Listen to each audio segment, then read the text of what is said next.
छावा छावा चित्रपटाच्या बाबतीमध्ये एक भूमिका अशी आहे की छावा चित्रपट छत्रपती संभाजी महाराजांचा हा हिंदीमध्ये येतो. ही खरोखरच आनंदाची बाब आहे. आणि हिंदीमध्ये चित्रपट आल्यामुळं छत्रपती संभाजी महाराजांचं जे व्यक्तिमत्व आहे हे जगभरामध्ये जाईल याची देखील पूर्ण खात्री आहे. परंतु ज्या काही शंका निर्माण केल्या जातात की त्याच्यामध्ये काही सीन जे आहेत छत्रपती संभाजी महाराजांचे हे नाचताना दाखवलेले आहेत किंवा लेझिम खेळताना दाखवलेले आहेत, तर त्याच्यावर मी असं म्हटलं की ती फिल्म जी आहे ती तज्ज्ञांना दाखवली पाहिजे, इतिहासकारांना दाखवली पाहिजे. आणि त्याच्यातनं जर त्यांचं समाधान झालं, त्याच्यामध्ये छत्रपती उदयनराजेंनी देखील पुढाकार घेतलेला आहे, संभाजीराजेंनी देखील पुढाकार घेतलेला आहे. आत्ताच तुमच्याशी बोलायच्या अगोदर मी दोघांशी चर्चा केलेली आहे.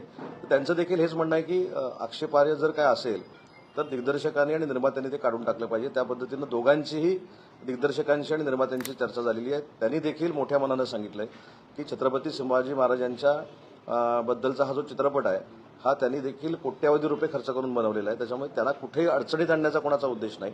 पण एखाद्या व्यक्तिमत्वाबद्दल ज्यांना आपण दैवत्व मानतो अशाबद्दल एखाद्या चित्रपटामध्ये चित्रपट बनवत असताना काल्पनिक काय असू नये अशा पद्धतीची भूमिका छत्रपती उदयनराजेंची आहे आणि संभाजीराजेंची देखील. आणि त्या मताशी आम्ही सहमत आहोत आणि ते देखील सकारात्मक आहेत. माननीय मुख्यमंत्री मोदी यांनी देखील त्यांची भूमिका म्हणजे शासनाची भूमिका मांडलेली आहे.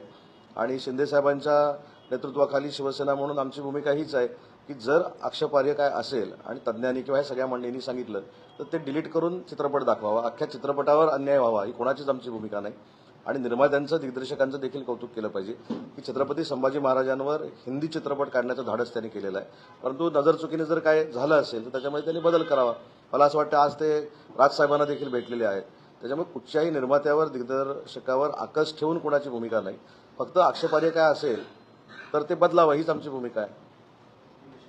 नाही, माझी चर्चा झाली नाही. माझी छत्रपती संभाजी राजांबरोबर आणि उदयनराजेंबरोबर चर्चा झाली.